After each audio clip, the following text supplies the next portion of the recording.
And they're getting absolutely dragged right now for leaving their only superstar off their 30th anniversary commemorative poster. Yes, you heard me correct. Their only superstar. The only person that if they're walking outside down the street, people might stop and say, wait, I know who that is. Whoa. I actually do know who that is. You play in the WNBA. The WNBA just released their 30th anniversary commemorative poster. It features legends like Lisa Leslie and Cheryl Swoops alongside current stars like Angel Reese and Paige Buchers. There's one glaring omission. The player who single-handedly drove an 89% increase in viewership this season isn't on it. Caitlin Clark, the only WNBA player most Americans could identify walking down the street, got left off the league's biggest promotional piece of the year. This isn't an accident, this is a pattern. Celebrate 30 years of the W with this commemorative anniversary poster. Woodencraft's poster is available now. Tap the link to shop. And you take a look at the poster, and we blow it up a bit. Take a look at that poster. You got somebody, and Fee, and Ka Copper, and Swoops, and Asia, and Rakea Jackson, and Kelsey Plum, and Lisa Leslie, and Angel Reese, and Paige. Whoa, wait. So we got Paige Beckers on this. Look at that roster. Sophie Cunningham made the cut. Rakea Jackson is featured prominently.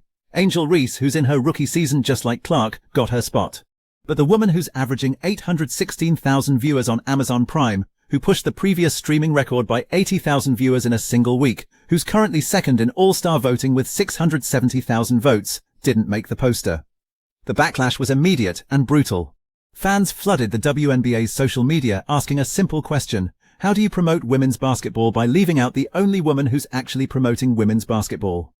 Caitlin Clark is left off this poster. Instead, we got Sophie Cunningham on this poster. This isn't just retired players. This is some retired players and some of the new school.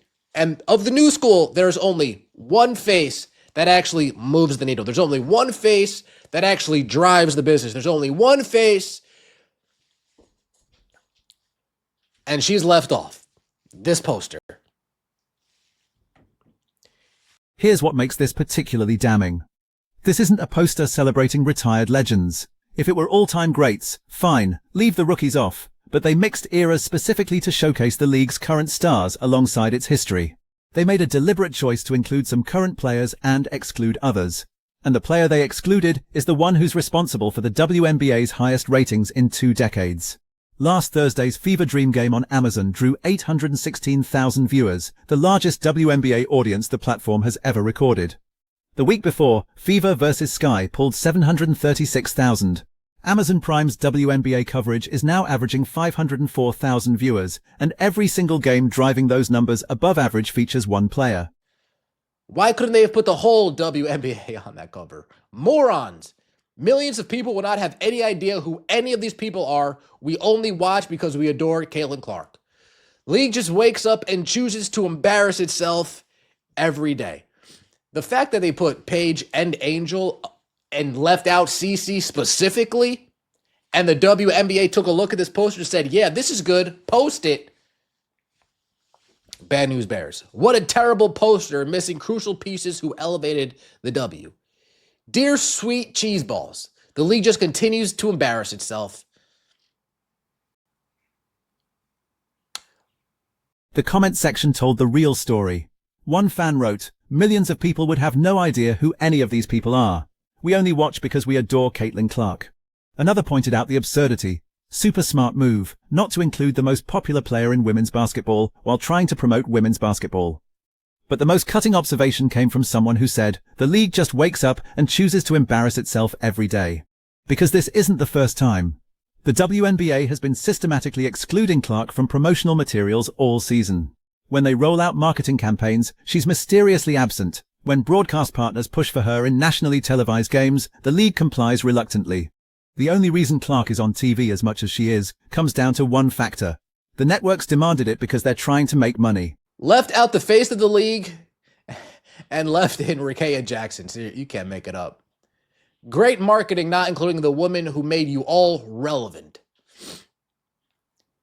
You people suck. Without Caitlin Clark, teams would still be playing in barns, flying commercial, and sharing motel rooms.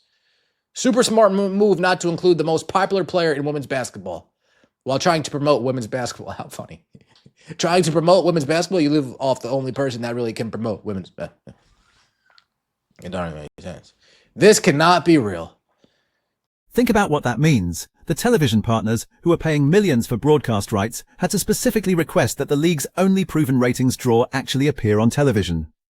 The WNBA didn't proactively build their schedule around their superstar. They had to be told to do it by the people writing the checks. This reveals something fundamental about how the WNBA operates. For 28 years, the league has been subsidized by the NBA. They've never had to worry about profit margins or return on investment, because every time they run out of money, the NBA cuts another check. Making money has never been the priority. The league has focused on activism, social justice initiatives, and building a specific brand identity. Revenue generation ranks somewhere below climate change advocacy on their list of concerns. Says this is for 30 years. Where is Taurasi, Sue Bird, Maya Moore, Tamika Catching, Candace Parker, Cynthia Cooper? After we thought you can't get any lower. No Caitlin Clark. Wow, and no CC. You include Asia, Paige, Angel, but not Caitlin. Yep, the agenda is thick. The agenda is thick. If Caitlin Clark was black or not straight, she'd be on this list. Make no mistake, she'd be on this list. Engagement bait. The W really want Caitlin out. That's not speculation. Look at the evidence. When your business model depends on annual bailouts from a parent organization, you develop different priorities than a league that has to survive on its own merits. The WNBA has been asking for a superstar for decades, someone who could move the needle and attract casual fans. They finally got one, and their response has been to minimize her at every opportunity. The poster controversy exploded because it crystallized what fans have been watching all season. Angel Reese gets featured, Paige Buchers is prominently displayed. But Caitlin Clark, who's outperforming both in every measurable category that matters to league growth, gets excluded. I've never tweeted about a post before. Christine Brennan, a business enterprise, actively try not to make as much money as possible. Well, Christine, when you're getting supported by the NBA, making money's never been your business. Sorry, Christine. I didn't mean to lash out like that. When your goal isn't to make money at all, it's not that surprising. Making money has never been in the WNBA's frame of mind. That's always been, well, you got protesting, you got activism, you have social change, you have climate change, you have couch change. Let's talk about those all-star voting numbers, because they tell a fascinating story. After the first returns came out, Clark was sitting in 5th place. The narrative was that other players were more popular, that her college fame wasn't translating to the professional level. Then the second wave of voting closed. Suddenly she's at 670,000 votes, second only to her teammate Aaliyah Boston. She didn't just climb the rankings, she obliterated them. Paige Buchers, who the league clearly prefers based on promotional decisions, got past. The voting revealed what the WNBA doesn't want to admit. When fans are given a choice, they choose Caitlin Clark overwhelmingly. And that creates a problem for a league that spent months trying to position other players as the faces of the new generation. You thought Paige Buchers was really gonna, she was really gonna stay above Caitlin Clark in these All-Star votes?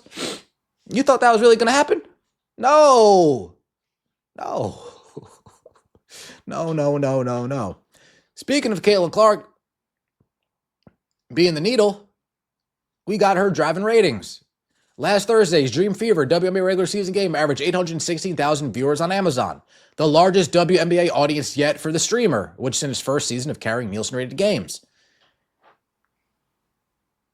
The previous week, the Fever matchup against the Sky averaged 736,000. So with the Angel Reese bump, they only got 80 more thousand. CC is legit. Prime's now averaging 504,000 viewers. Caitlin Clark, in the last 3 times they've reported this, all doing much better than the Prime standard average. You can't make it up with this league. If they sell more than 15 of these, I'll be shocked. Nobody buying that crap already. Yeah. Let me know your thoughts in the comment section below. Like the video, and subscribe to the channel. That would mean so much to me. Here's what makes this entire situation so frustrating for fans who actually want the WNBA to succeed.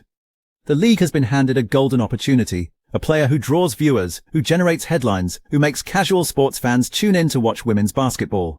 The blueprint for capitalizing on this is simple. Put her everywhere, build your marketing around her, ride the wave while it's here. Instead, the WNBA is doing everything possible to pretend she's just another player. They're distributing promotional opportunities as if all players have equal value to the league's growth. They're making decisions based on what they want the league to be, rather than acknowledging what actually drives interest. The 30th anniversary poster should have been the easiest layup in marketing history. Put your biggest star front and center, surround her with legends who paved the way, and sell the narrative of past meeting present. Instead, they created a poster that the majority of their potential audience won't recognize, and their actual audience is actively mocking. One commenter nailed it. If Caitlin Clark was black or not straight, she'd be on this list. Make no mistake. That observation, whether you agree with it or not, reflects what a significant portion of the fan base believes. When the league's decision-making consistently goes against basic business logic, people start looking for alternative explanations. The WNBA's response to criticism has been predictable silence. They're not defending the poster, they're not explaining their reasoning. They're just hoping the controversy dies down so they can continue operating the way they always have, subsidized by the NBA and insulated from the consequences of poor business decisions. But something has changed this season. The WNBA has a fan base now that actually cares about ratings, attendance, and league growth. These aren't casual observers, they're people who started watching because of Caitlin Clark and stayed because they want to see her succeed. And they're not going to quietly accept the league undermining its own success. The poster controversy matters because it's a microcosm of everything wrong with WNBA leadership. Commissioner Cathy Engelbert has presided over a league that by every financial metric should have folded years ago. The fact that it survived isn't a testament to her management. It's a testament to the NBA's willingness to keep funding it, regardless of results. Now the league finally has something valuable, a player who can drive revenue. And the leadership team is treating her like a problem to be managed, rather than an asset to be maximized. They're more concerned with ensuring that other players get their share of attention than with building the league around the person who's actually attracting attention. Look at the Amazon Prime numbers again. The Fever's last game drew 816,000 viewers. That's not just good for the WNBA. That's legitimately impressive for a streaming platform carrying a regular season game on a Thursday night. The previous record was 736,000 the week before. Both games featured the Indiana Fever. Both games featured Caitlin Clark. The platform's average viewership is 504,000. Every time Clark plays, the numbers spike dramatically above that average. This isn't subjective analysis. This is measurable, quantifiable impact. She is directly responsible for hundreds of thousands of additional viewers tuning in to watch WNBA basketball. And the league left her off their anniversary poster. The fan reactions ranged from confusion to anger to resignation. "You can't make this stuff up," one person wrote. Another predicted, "If they sell more than 15 of these, I'll be shocked. Nobody buying that crap." The most damning comment might have been the simplest: "Great marketing, not including the woman who made you all relevant." Because that's the truth the WNBA doesn't want to acknowledge. For casual sports fans, for people who don't follow women's basketball religiously, Caitlin Clark is the only reason they know the WNBA exists right now. She's the draw, she's the star. She's the player who makes people who've never watched a women's basketball game suddenly interested in watching women's basketball. The league's job should be converting that interest in one player into sustained interest in the entire league. Instead, they're actively working against their own growth by refusing to build around the asset they've been given. This isn't about diminishing other players. Angel Reese is talented, Paige Bueckers is skilled. The legends on that poster earned their places in WNBA history. But when you're creating a promotional piece designed to drive sales and generate interest, you lead with your strongest asset. You don't bury it to make a political statement about equal recognition. The WNBA has operated for nearly 3 decades without having to worry about market forces. They've been insulated from failure by NBA subsidies. That's created an organizational culture where business fundamentals take a backseat to other priorities. And now that they finally have a legitimate business opportunity, they don't know how to capitalize on it because they've never had to before. Commissioner Engelbert and her leadership team are proving every day that they're not equipped to manage a league with actual commercial potential. They know how to manage a subsidized social initiative. They don't know how to manage a business. The poster will probably still sell some copies to die-hard fans who collect WNBA memorabilia. But it could have been so much more. It could have been a cultural moment, a piece that casual fans wanted to buy because it featured the player who got them interested in the league. Instead, it's a controversy that reinforces the narrative that the WNBA is more interested in politics than growth. So here's the question that matters. How long can this continue?